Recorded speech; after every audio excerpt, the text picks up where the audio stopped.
La primera mitad del siglo XIX se caracterizó por el gran desarrollo de la ciencia y la tecnología.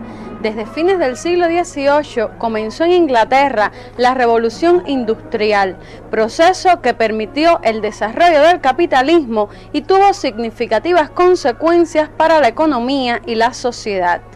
Entre los grandes descubrimientos de la ciencia en la primera mitad del siglo XIX, hubo tres que tuvieron especial significación para la filosofía: la ley de transformación y conservación de la energía, la teoría celular y la teoría evolucionista de Darwin.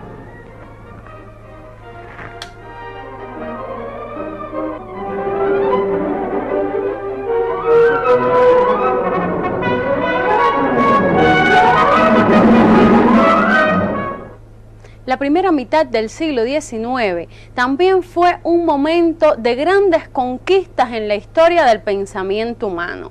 En Alemania se desarrolló la filosofía clásica alemana, que fue la cúspide del pensamiento burgués. En Inglaterra surge y se desarrolla el interés de muchas personas acerca del funcionamiento económico del capitalismo. Y en Francia, algunos hombres herederos del pensamiento más radical del siglo XVIII levantaron sus voces para luchar por un mundo mejor.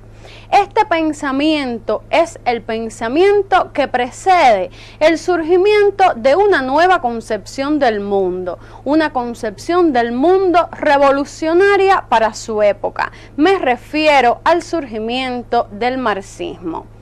Por ser tratado en una obra de Lenin escrita al calor de la lucha revolucionaria y con el objetivo de divulgar los aportes fundamentales de Marx y Engels, algunos especialistas consideran que la filosofía clásica alemana, la economía política inglesa y el socialismo utópico francés constituyen las fuentes teóricas del marxismo. En nuestro encuentro de hoy estaremos conversando precisamente sobre estas fuentes teóricas.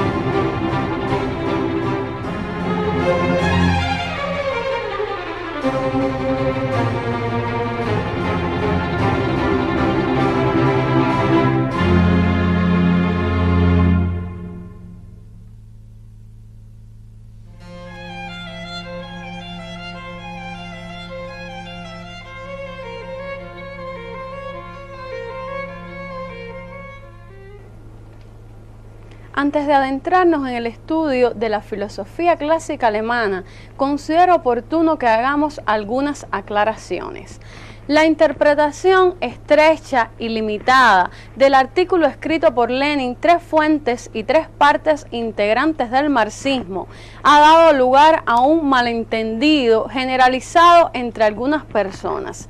Hay quienes plantean que Marx y Engels tomaron lo positivo, lo que les convenía de la filosofía clásica alemana, la economía política inglesa y el socialismo utópico francés, lo metieron en un saco, lo agitaron y sacaron de ahí su teoría. Realmente esto es una barrabasada, esto es un error. Cuando consideramos la filosofía clásica alemana, la economía política inglesa y el socialismo utópico francés como fuentes teóricas del marxismo, tenemos que tener en cuenta que a su vez estas fuentes teóricas tuvieron un pensamiento antecesor, un pensamiento que ha sido estudiado por nosotros y que por tanto Marx y Engels realizaron un estudio crítico nuevo y reelaboraron las concepciones que existieron antes de que vivieran ellos en las épocas anteriores, estudiaron la historia de la humanidad y de ahí sacaron importantes conclusiones que revolucionaron al mundo y que revolucionaron de forma general a la filosofía. Hecha esta aclaración, podemos entonces trasladarnos a la Alemania del siglo XIX. Si observamos el mapa, apreciamos que en este momento Alemania estaba dividida en diversos principados y reinos. En comparación con Inglaterra y Francia, Alemania era en este momento un país económica y políticamente atrasado. La burguesía alemana, que se había formado fundamentalmente en las ramas del comercio y la artesanía, era una burguesía débil. Los ideólogos de esta burguesía se contentaban con reformas que le pudieran venir desde arriba, pero fundamentalmente con reformas que establecieran un compromiso entre lo viejo y lo nuevo y no se decidían a terminar con el antiguo régimen feudal. Esta era una burguesía que estaba enormemente ligada, muy vinculada a los señores feudales que gobernaban en estos distintos principados, en estos distintos territorios que formaban Alemania. Es importante que ustedes aprecien la diferencia que existía entre estos ideólogos de la burguesía alemana y los ideólogos de la burguesía francesa del siglo XVIII, que sí luchaban abiertamente contra el absolutismo, contra la iglesia y contra todo lo que se pareciera al feudalismo. Sin embargo, esta debilidad de la burguesía alemana no impidió que floreciera en Alemania un pensamiento nuevo, un pensamiento diferente. En esto también influyó la Revolución Francesa, la guerra de independencia de las 13 colonias y el ambiente cultural de la época, donde figuras importantes como Schiller y Goethe proclamaron la lucha contra el feudalismo y contra los representantes del viejo régimen feudal. Es así como se desarrolla la filosofía clásica alemana. Los invito a conocer algunos de sus representantes. El fundador de la filosofía clásica alemana fue Immanuel Kant. Como sus antecesores del siglo XVII, su pensamiento estuvo orientado hacia el problema noseológico, hacia el fundamento del conocimiento. Immanuel Kant demostró las contradicciones del conocimiento humano y trazó el camino para la explicación de los mecanismos de un nuevo método del conocimiento, la lógica trascendental. A las conclusiones que arribó después de su estudio es que el hombre no puede conocer la esencia de la realidad. Por tanto, se plantea que Immanuel Kant, desde el punto de vista del problema noseológico, es agnóstico.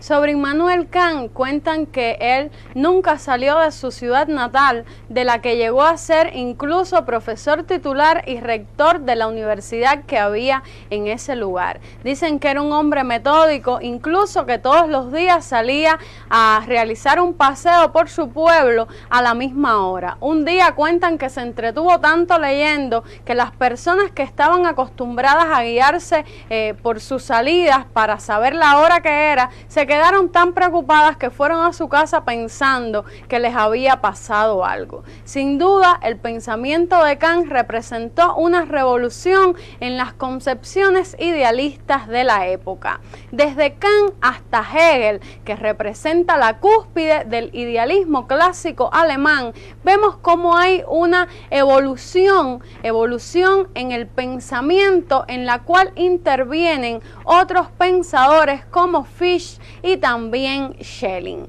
Sin duda, como les dije, la cúspide de este pensamiento idealista clásico alemán fue Federico Guillermo Hegel.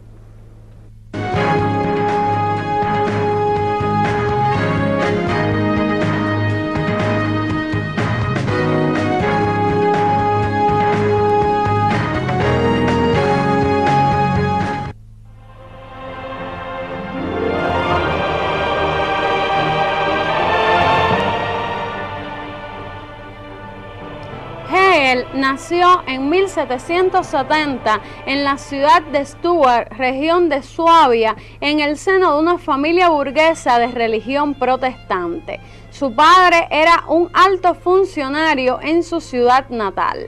En su juventud fue amigo de Schelling, el cual lo influyó mucho con sus ideas, pero de él se distanció posteriormente. Hegel se dedicó a la enseñanza toda su vida. En 1818 fue invitado por el gobierno de Prusia para ocupar la cátedra de filosofía en la Universidad de Berlín, de la que llegó a ser rector.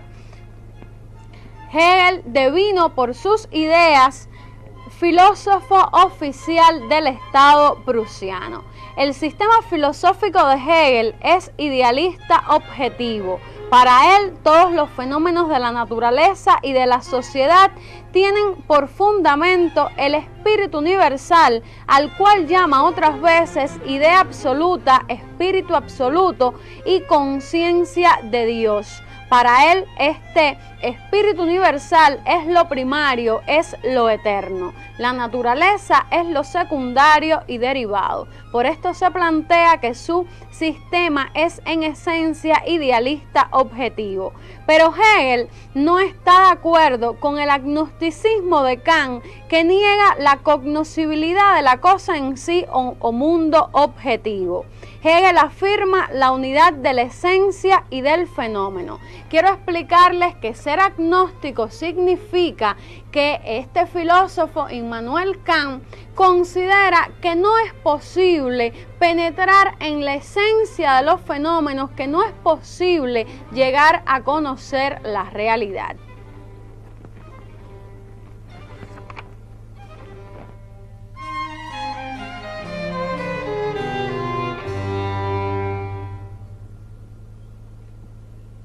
Pero sin duda fue la dialéctica que se vino desarrollando desde Kant hasta Hegel la mayor adquisición del idealismo clásico alemán. Esta dialéctica que vimos surgir con Heráclito en los pensadores antiguos, algunos rasgos de la dialéctica, alcanza su máximo desarrollo dentro del pensamiento idealista clásico alemán, por supuesto, antes de ser desarrollada por Marx y Engels y la filosofía que lleva su nombre.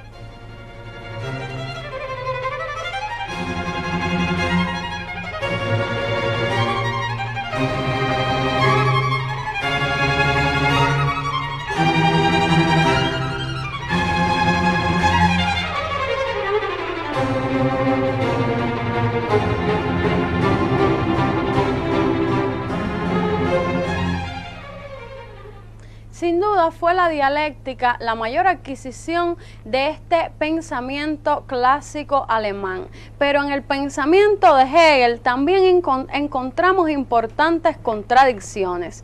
En primer lugar, tenemos que señalar que Hegel plantea que el conocimiento es infinito, sin embargo plantea su filosofía como el non plus ultra, como lo máximo en cuanto al desarrollo filosófico. Esta alianza que él establece aparece con el Estado prusiano también lo lleva a negar lo que él mismo plantea. Él dice, todo se mueve, todo se desarrolla, todo cambia, todo se transforma. Sin embargo, defiende la monarquía prusiana con algunas reformas constitucionales como lo más avanzado en cuanto al desarrollo social. Después de la muerte de Hegel ocurrieron importantes transformaciones dentro de Alemania. La burguesía se decidió a impulsar algunos cambios, aspiraba a transformar la sociedad en la cual se estaba desarrollando, pero dentro de esta burguesía existían importantes contradicciones que impedían este avance. En este momento existió una ruptura en la escuela hegeliana. Los hegelianos se separaron en los viejos hegelianos que defendían las instituciones feudales y al Estado de forma general, y los jóvenes hegelianos que aspiraban a la transformación burguesa de la sociedad. Entre estos jóvenes hegelianos al principio se encontraron Carlos Marx y Federico Engels. Estos jóvenes hegelianos por su pensamiento no constituyen una escuela porque no encontramos homogeneidad en su forma de pensar. Entre ellos también se destacó Ludwig Feuerbach, que opuso al idealismo objetivo de Hegel el materialismo antropológico. Esta forma de pensar tiene al hombre como centro de su filosofía, pero no al hombre entendido como un ser social, sino al hombre entendido como la especie en general. Según Feuerbach, el pensamiento no es una esencia divina, sino una facultad humana natural, inseparable del cerebro, de la organización corporal del hombre y vinculada indisolublemente al reflejo sensorial del mundo material exterior. El hombre es para Feuerbach la expresión suprema de la naturaleza. Precisamente por medio del hombre, la naturaleza siente, percibe y se conoce a sí misma. La crítica de la religión es el contenido más importante de la filosofía de Ludwig Feuerbach.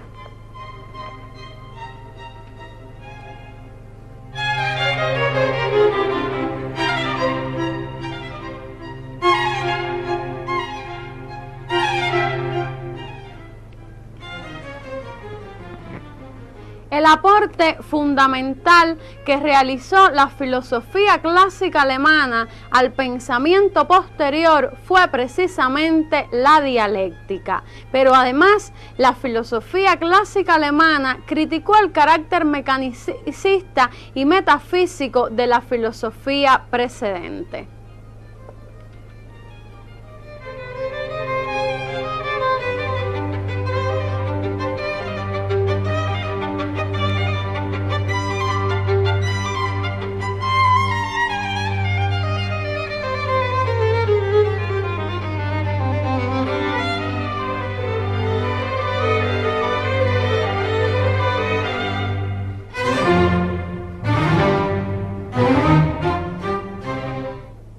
Mientras se desarrollaba la filosofía clásica alemana en Alemania precisamente, la revolución industrial en Inglaterra había tenido notables consecuencias para la economía y la sociedad británica.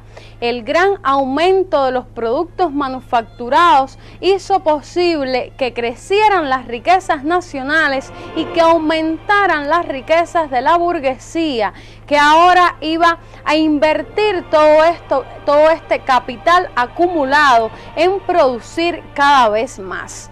El capitalismo, por tanto, tuvo un notable impulso con el desarrollo de la revolución industrial. Siendo así, no es extraño entonces que fuera precisamente en Inglaterra donde surgiera un pensamiento preocupado por el funcionamiento económico del capitalismo. Así surge y se desarrolla la economía política clásica, que ha sido conocida como economía política inglesa. Representantes de esta economía política inglesa fueron Adam Smith y David Ricardo.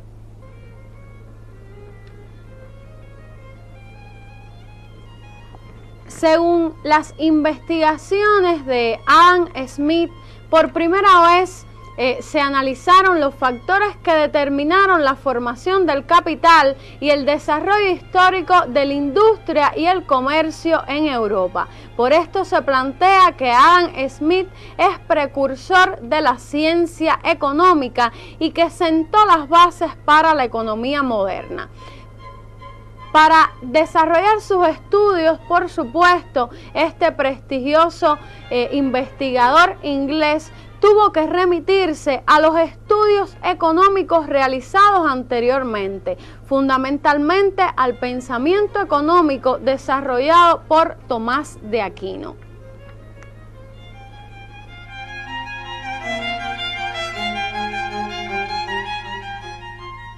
También David Ricardo contribuyó con sus investigaciones a esclarecer un poco sobre el funcionamiento económico del capitalismo y la distribución de la riqueza. Según su teoría del valor trabajo, los salarios dependen del precio de los alimentos, los cuales a su vez dependen de la cantidad de trabajo necesario para producirlos. En otras palabras, lo que quiso decir fue que el trabajo es el principal determinante del valor.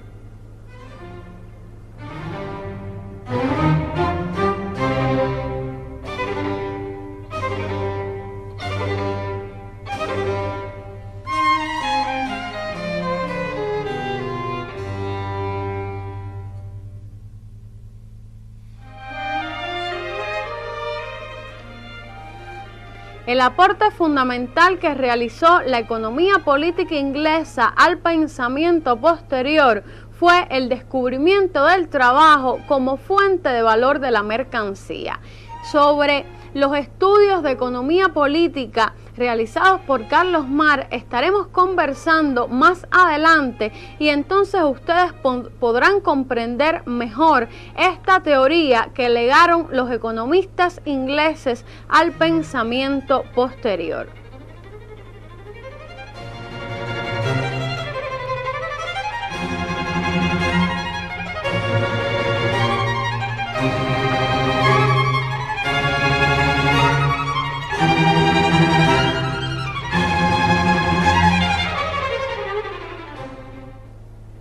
Después de la Revolución Francesa, se hizo evidente que la naturaleza del nuevo régimen que se construía hacía imposible alzar las banderas de la libertad, de la igualdad y la fraternidad que tanto se habían proclamado durante la Revolución.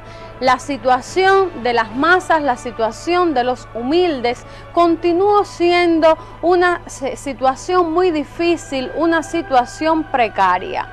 Entre la población todavía existían frecuentes periodos de hambrunas y esto se agudizó mucho más cuando la revolución industrial se extiende por Francia y acompañado de ese desarrollo del capitalismo también vemos cómo se agudiza la situación de la clase obrera.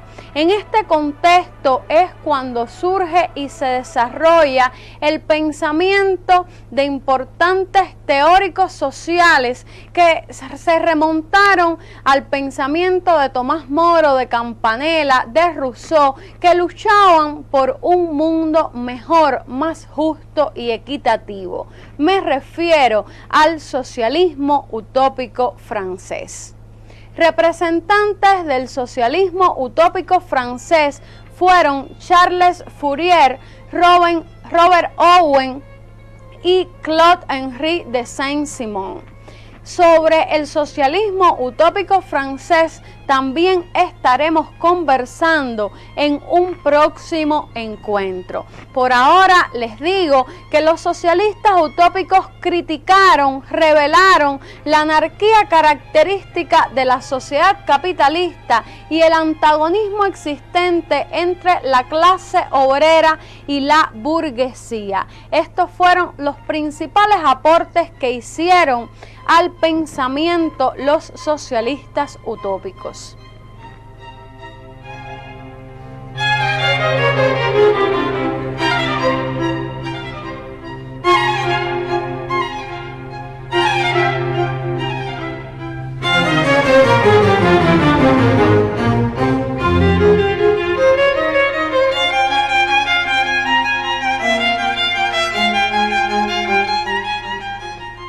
socialismo utópico francés tuvo importantes contradicciones. Ellos no pudieron comprender la esencia de la explotación capitalista ni el papel de la lucha de clases en la transformación de la sociedad.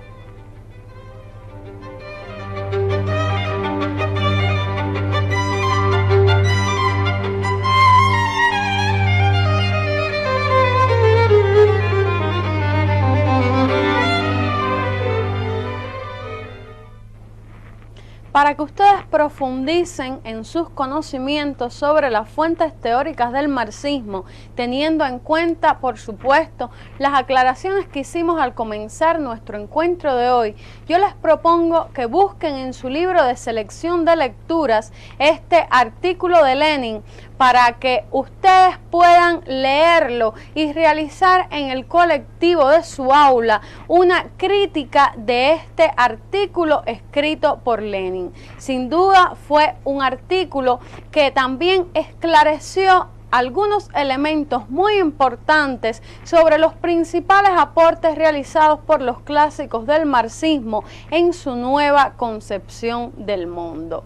De esta forma llegamos al final de nuestro encuentro de hoy. Yo, como siempre, me despido, no sin antes invitarlos para que me acompañen la próxima semana. Nos vemos.